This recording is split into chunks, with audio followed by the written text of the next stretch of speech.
जय गुरुदेव। जय गुरुदेव नाम प्रभु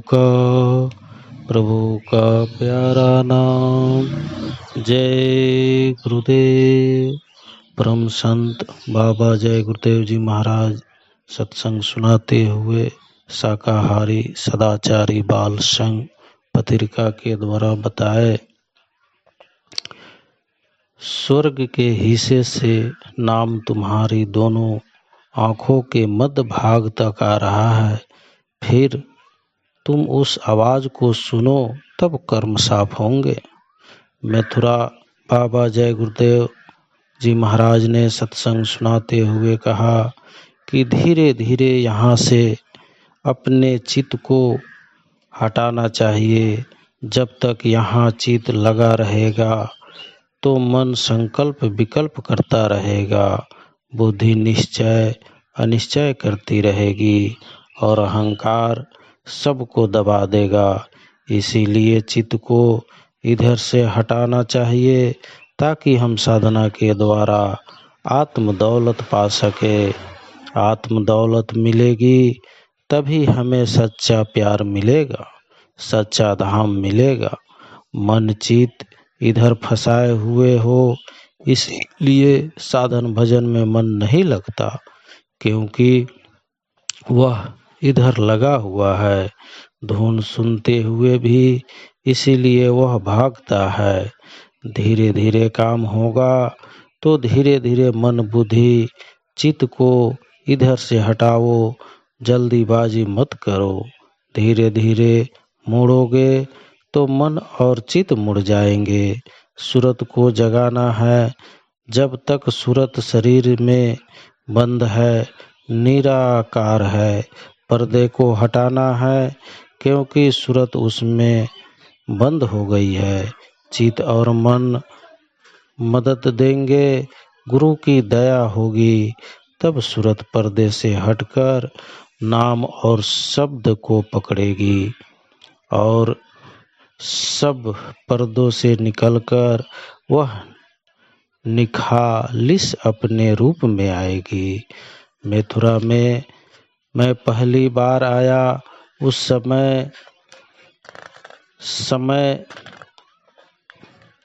लोग बड़े सात्विक थे, बड़ी छुआछूत थी। काठ की चटनी पहनकर दुकान में नहीं जाने देते थे। उस समय मैं एक दुकान में गया, चट्टी पहने था। दुकानदार बोला कि चट्टी उधर उतार दो, पैर धो कर आओ।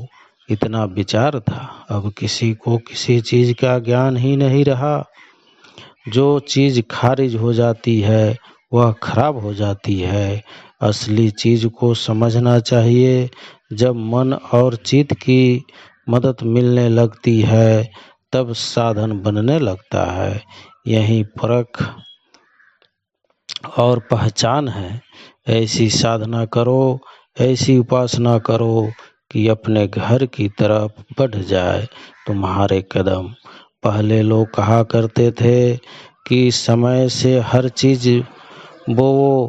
अब आपने जल्दीबाजी शुरू की, 3-3, 4-4 फसलें उगाने लगे तो स्वाद नहीं रहा। जो स्वाद मौसम की चीजों में होता था वह स्वाद अब नहीं है। ऐसे ही आपने जल्दबाजी शुरू कर दी कि लड़की खत्म करो, लड़के बढ़ाओ, तो सोचना चाहिए कि लड़की खत्म हो जाएगी या लड़का खत्म होगा तो शादी किससे करोगे। लड़की की शादी है तो इतना देना पड़ेगा, फिर तुम उतनी मांग करते हो। यह सब बड़ा भारी अपराध है। इसी मथुरा में जब मैं पहले आया था तो इतनी आबादी नहीं थी। होली गेट के अंदर ही आबादी थी और बाहर ये सब जंगल था। मतलब यह कि यह तो उसकी सृष्टि है। वह पैदा करेगा, मारेगा, तुम उसके काम को अपने हाथ में क्यों लेते हो। वह आपको खस्त सजा देगा। आपको सोचना चाहिए कि हम नहीं रहेंगे तो क्या ये बच्चे पलेंगे नहीं? जिन बच्चों के माँ बाप बचपन में ही छोड़कर चले जाते हैं वो भी पल जाते हैं। जो उसकी किस्मत में होता है उसे मिलता है। तुम क्यों ठेकेदार बनते हो? कर्म करो, एक दूसरे के काम आओ। यह व्यवहार है, यह कर्म कर्जा है। लिया दिया अदा करो, अच्छे कर्म करो, इसी से प्राप्त बनेगा। अगर पुराने रीति रिवाज आप करते रहते तो यह व्यवस्था बिगड़ती नहीं। आप आज़ाद हो गए, पूजा पाठ छूट गया। अब जो कुछ करते हो बस अपने स्वार्थ के लिए दिन रात लगे रहते हो, फिर भी आपको शांति नहीं मिल रही। स्वर्ग और आपके बीच जो हिस्सा है उसी में कर्म जमा हो रहा है। वहीं जीवात्मा का अंतःकरण है, स्वर्ग के हिस्से से नाम आ रहा है। आपके हिस्से में बीच में कर्म जमा हो। अब आप जोर लगाओ, आवाज को पकड़ो, कर्म साफ होंगे। सच्ची बात तो यह समझ में आती है कि बाहर से जो आप समझ रहे हो ये धन दौलत सोना चांदी हीरे जवाहरात घर मकान आपका है, पर इसमें से सूरत का कुछ भी नहीं है। वैसे तो इस शरीर का भी अपना नहीं है, क्योंकि सूरत जब इसमें से निकाल दी जाएगी तो यह शरीर धड़ाम से गिरेगा, सब कुछ पड़ा रह जाएगा। इस पुतले को जला दो, गाड़ दो या फिर बहा दो। शब्द की और नाम की कमाई करो, वही सूरत का असली धन है। महापुरुष बहुत जोर देकर कहते हैं कि यह नाम है, इसे तुम गांठ में बांध लो। नाम कपड़े में नहीं बांधता, सूरत के हृदय में बांध लो। जितना तुम काम कर रहे हो, चित्त मन बुद्धि यह सब चलयमान है। जगत के सब काम गंदे हैं। कहते हैं अब की शब्द का अभ्यास कर लो, जल्दी करो, सारे भोग थोड़े दिन के है। गुरु महाराज समझाया करते थे कि जो सुनो चित देखकर सुनो और दिन भर मनन करो तो वह सब समझ में आने लगेगा और इधर की चीजें फीकी लगने लगेगी। जय गुरुदेव। 10 जुलाई 1952 से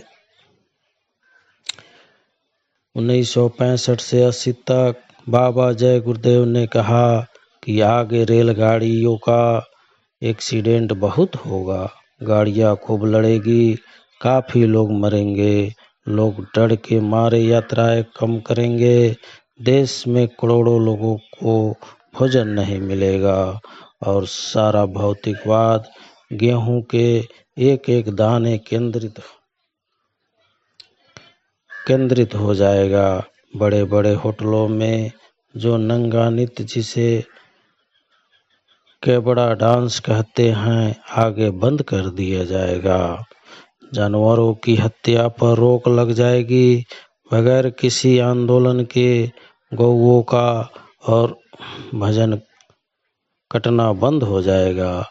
दुनिया के अनेक देश भारतीयों की तरह छोटी रखेंगे और भजन गाएंगे। नई नई बीमारियां पैदा हो जाएगी और दवा नहीं मिलेगी, और मिलेगी भी तो 1 रुपये की दवा 100 रुपये में बिकेगी। आगे कीटाणु बम छोड़े जाएंगे और कीड़े फैलने से करोड़ों लोग बेमौत मर जाएंगे।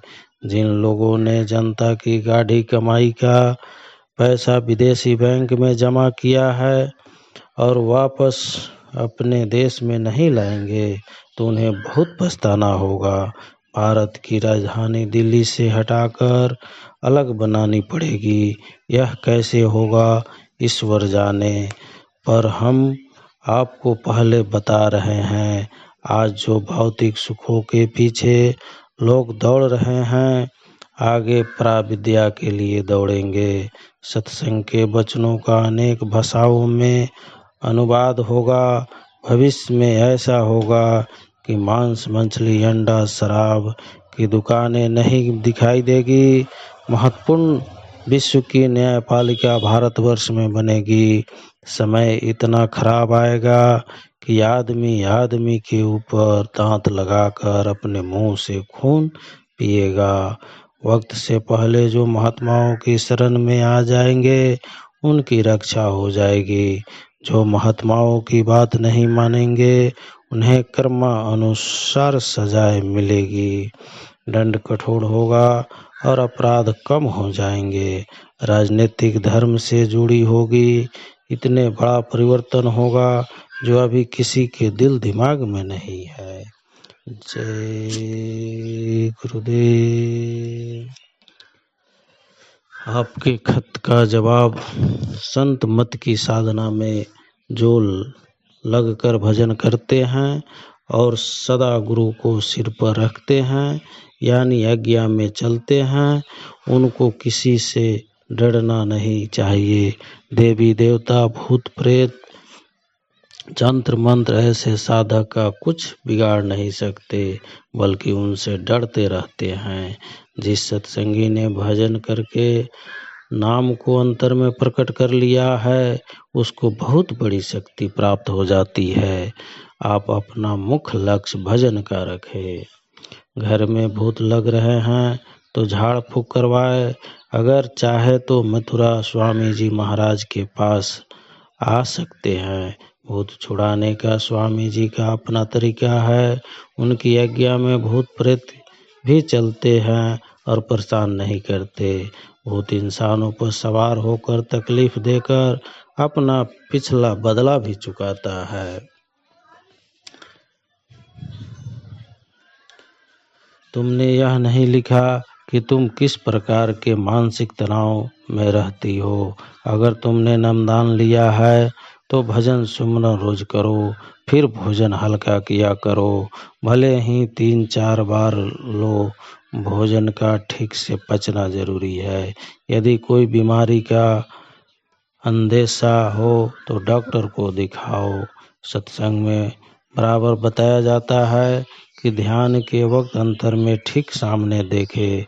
जैसे बंदूक की नली से शिकारी अपने शिकार को देखता है, खुदा वो है जो खुद आए।